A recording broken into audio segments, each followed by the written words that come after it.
I'm from New Mexico. I live and work at the Albuquerque Catholic Worker, Trinity House. So I'll give a brief history of the resistance in New Mexico, because it's pretty brief. We have uranium mining, we have refineries, we have Los Alamos and Sandia labs, we have Kirtland Air Force Base that has about 1,800 nuclear warheads, and we have the WIP site, which is a waste management site. So we have quite a lot. We have the whole complex in one state. Lucky us. We also have the highest number of indigenous, highest population in the country. We also have one of the highest rates of poverty, and we also have we have the highest rate of heroin overdose, specifically around Los Alamos labs. So highly affected community. So what's happened so far is the Navajo Nation has put a ban on uranium mining, which is still standing today. But around the Navajo Nation, there's still uranium, and the mining companies have now put claims, and they're cleared to start mining uranium again. So we're in the process of fighting that. At Los Alamos, there is an ongoing vigil done by the Catholic Worker in Albuquerque every month for about 3 years. 2 people have gotten arrested in Los Alamos. Well, let me start. There's been 3 years where there's a lot of people going to Los Alamos to protest. And then September 11th, 2001 was their last scheduled big protest, and that obviously did not happen. So since then, I think 2 people have gotten arrested, both from the Catholic Worker in Albuquerque, and they were actually let off fairly easily, but since that, there's nothing really been happening except for the vigils. So I'm with an organization called Think Outside the Bomb. It's a nationwide youth network. Oh. That's cool, you guys heard of us. We're just old.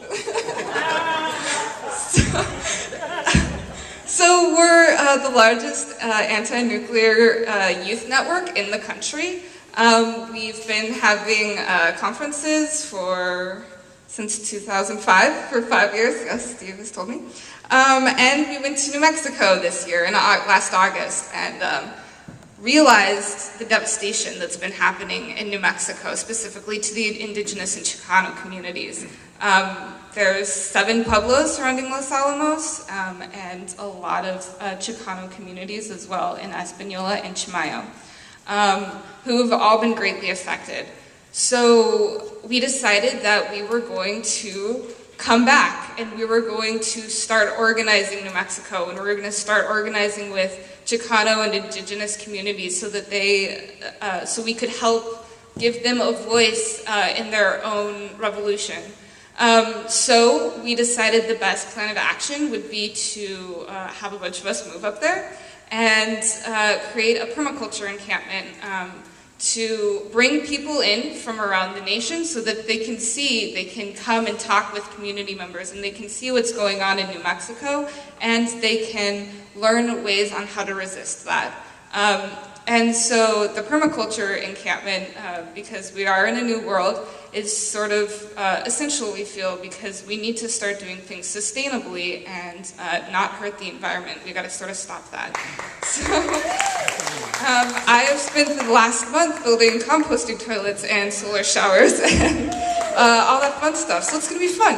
And we're also opening up a storefront in Española, and so we're going to be able to start pulling in youth from around the Española area so that they can sort of talk about the problems that they see, the drug use and the alcohol use and sort of the cancers and all the birth defects that they see in their communities and don't really know what's going on. And so we can help inform them what's going on, and they can help inform us of exactly what sort of devastation is happening in their communities. So that's what we're doing. The encampment's going to be July 30th through August 9th, a long encampment, and August 6th, we're having a day of action in Los Alamos, and we don't really know what that action is actually going to look like because we want to sit down with the Indigenous and Chicano activists and ask them what they think their communities are going to want, because this is their community, and we just want to come in and be in solidarity with them in their struggle. So we have t-shirts and we have more information over there, and we're also having a workshop, the first session. So if you guys want to learn more, come on down, and my time's up. So.